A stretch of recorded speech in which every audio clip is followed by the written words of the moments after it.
Los paroles d'amor. Bon dia a tothom. Os voy a contar muy rápidamente esta charla, que la tenía preparada para media hora y se acaba de reducir a 15 minutos.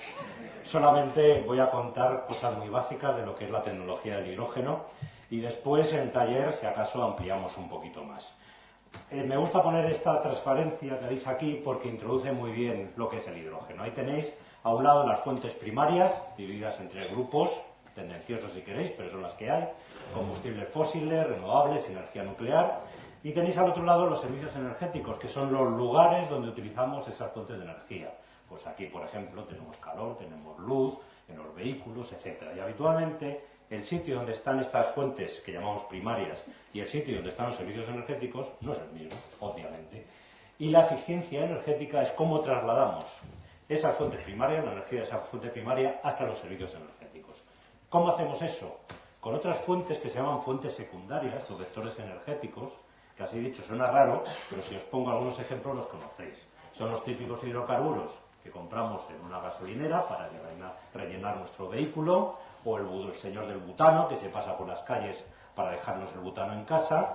Y la otra, también muy conocida, es la electricidad, que en un país desarrollado llega prácticamente a todos los puntos donde haya población.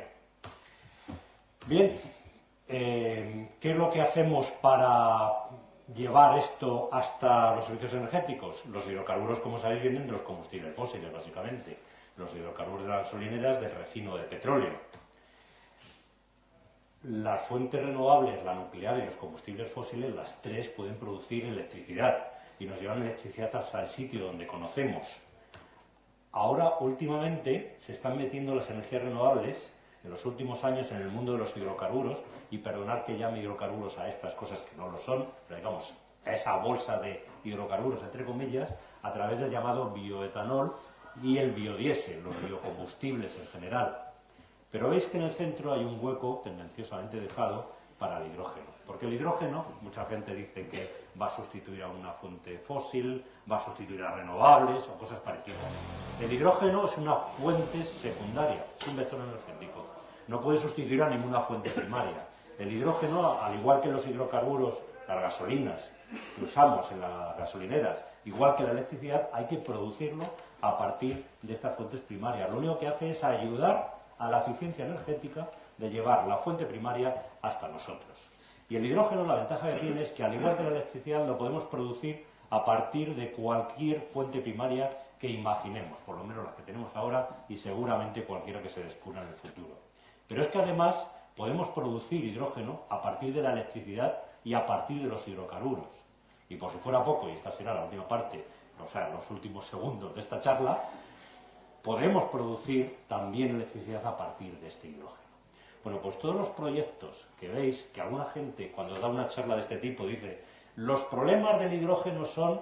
No, la manera de utilizar el hidrógeno es a través de estas tres, más una cuarta que he añadido yo, procesos. Primero hay que producirlo, porque igual que la electricidad es una fuente secundaria.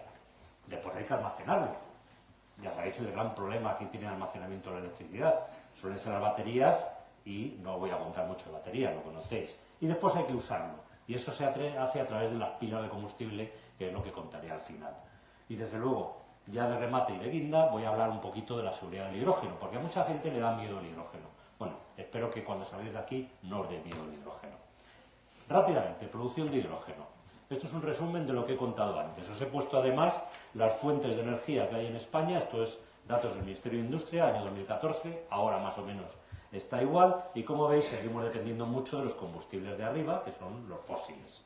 Bueno, pues el hidrógeno lo podemos producir a partir de los combustibles de arriba, pero recordar que los combustibles fósiles tienen carbono en su composición, y ese carbono tiene que ir a algún sitio, y ese sitio habitualmente es CO2. Con lo cual, si producimos hidrógeno a partir de los combustibles fósiles, no nos quitamos las emisiones de CO2. Estamos mandando la energía de otra manera, pero las emisiones de CO2 están ahí. La energía nuclear es un poco diferente. Lo que hace es convertir su energía, que suele ser térmica, en hidrógeno. Transformamos la energía nuclear en energía de hidrógeno. Utilizamos un vector que se llama agua, porque el hidrógeno, H, hay que sacarlo de algún sitio. Bueno, pues se saca del agua. Eso no es convertir la energía del agua en hidrógeno. El agua es la forma más vil y despreciable que existe en el mundo químico en la energía. Todo acaba en forma de agua y de CO2. Por lo tanto, del agua no se puede sacar nada. Digo esto porque sigo oyendo gente que dice que se saca energía del agua. En esto se parecen las energías renovables mucho a la nuclear, porque hacen lo mismo, transforman su energía, la que da la energía renovable, en hidrógeno, utilizando también el factor energético agua. Mientras que la biomasa se parece un poquito más a los combustibles fósiles. La biomasa también tiene carbono en su composición y ese carbono suele acabar en forma de CO2 que se lanza a la atmósfera. Está tendenciosamente pintado de otro color porque ese CO2, supuestamente, en un ciclo de una cosecha, se vuelve a incorporar a la planta. Hay algo de discrepancia en este tema, pero no voy a entrar. En principio, en teoría, ese CO2 no se acumula en la atmósfera como el de arriba de los combustibles fósiles, sino que entra en un ciclo.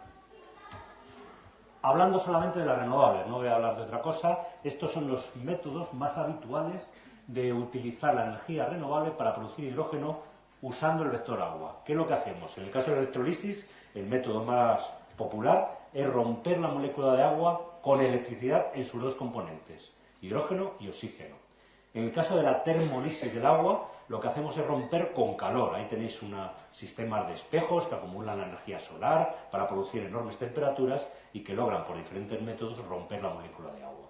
Y por último, el que sería ideal, pero que es menos eficiente, es romper la molécula del agua directamente con luz solar, que es la fotodisociación del agua.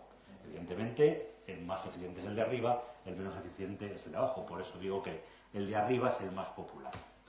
El taller, por cierto, tendrá que ver con la electrólisis. Segundo tema, almacenamiento. Lo hemos producido, tenemos que almacenarlo.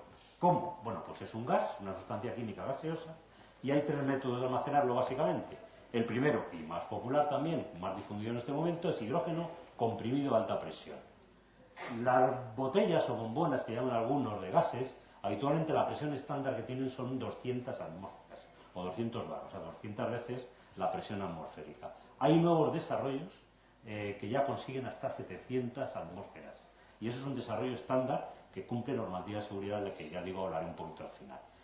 El segundo método es el hidrógeno licuado. Si bajamos suficientemente la temperatura del hidrógeno a 250 grados bajo cero, el hidrógeno se vuelve líquido. Evidentemente la densidad energética es mucho mayor en un líquido que en un gas. La desventaja es que hay que enfriarlo y mantenerlo frío. Por lo tanto, el primero sigue siendo el más popular. Y el último se llama hidruros metálicos. Son aleaciones de metales, ahí os he puesto dos ejemplos, que reaccionan con el hidrógeno para dar ese M1M2HX, que es un hidruro metálico. Eso es sólido. Ya tenemos una ventaja, tenemos un sólido que todavía tiene más densidad energética. No mucho más que el líquido, pero la tiene.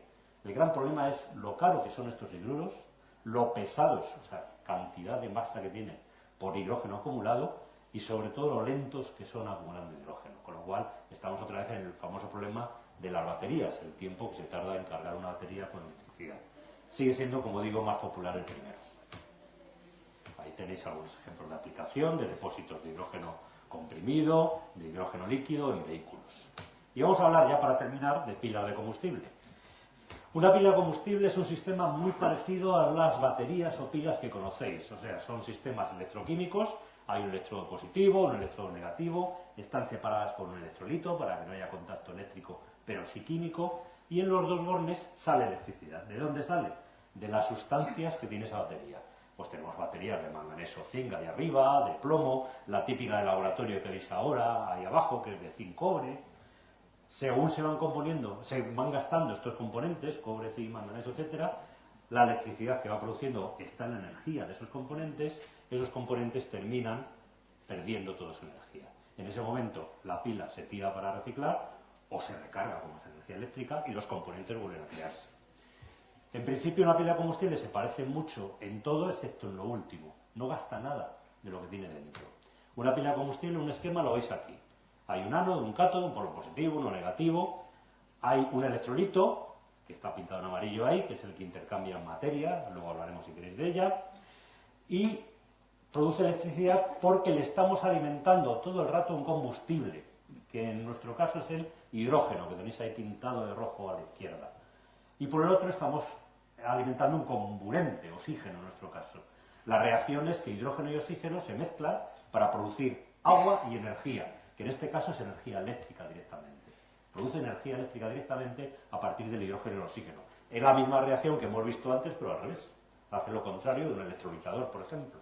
La gran ventaja es el alto rendimiento. Un motor de combustión tiene un rendimiento bajísimo, está limitado por el ciclo de Carnot, ya sabéis, y no pasa habitualmente de un 30% de rendimiento.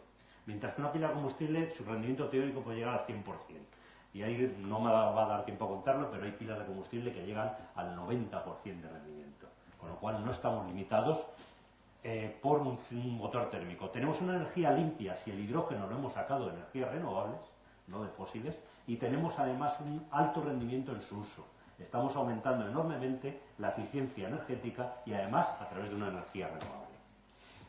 No voy a pararme mucho en esto porque no tengo tiempo y me he retrasado ahora un poquito, solamente contaros que el tipo más importante de pila de combustible, llamada intercambio de protones, es esta en que las dos semirreacciones que ocurren, las tenéis ahí, en el electrodo de oxidación o ánodo y en el electrodo de reducción o cátodo. En uno se produce la descomposición del hidrógeno para producir protones y electrones, los electrones dan electricidad y los protones van por el electrolito.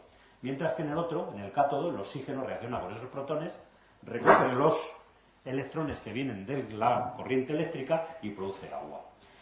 Bien, esto se ha hecho muy popular a principios de este siglo porque en los años 90 diferentes empresas, concretamente Ballard fue una de las más importantes, una empresa canadiense, logró el desarrollo de este tipo de pilas de combustible de protones, que fijaros, ahí tenéis un modelo del año 90 que en ese volumen tenía 5 kilovatios y en solo 6 años en prácticamente el mismo volumen ya tenían una pila de 50 kilovatios. Ellos buscaban aplicaciones en automóviles y lo han conseguido.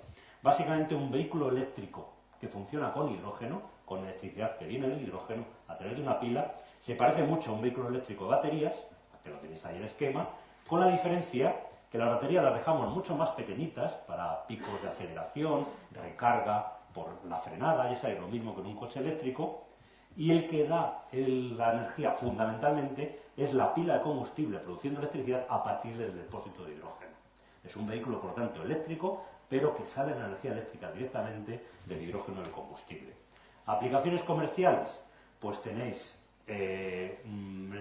más o menos en el 2009-2011 salieron estas semicomerciales, el Honda FCX, el Mercedes, que no podíamos comprar los comunes de los mortales. Esto lo dejaban para grandes personalidades que pudieran alquilar el coche y dar imagen.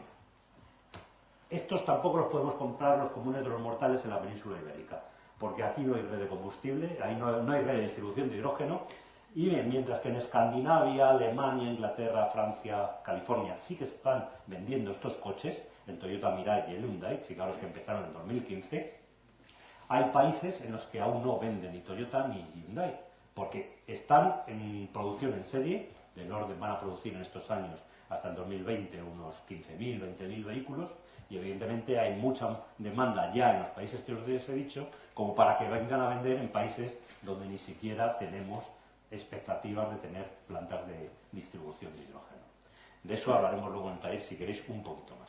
Voy a acabar con la seguridad, creo que ya se me acaba el tiempo, casi. Porque es un tema, no sé vosotros, que le da miedo a mucha gente. Siempre en estas charlas sale alguien que dice, pero eso explota, ¿no? Sí, claro que explota. Y seguramente viene por mitos o leyendas como esta, ¿sabéis? Esto es el dirigible Hindenburg.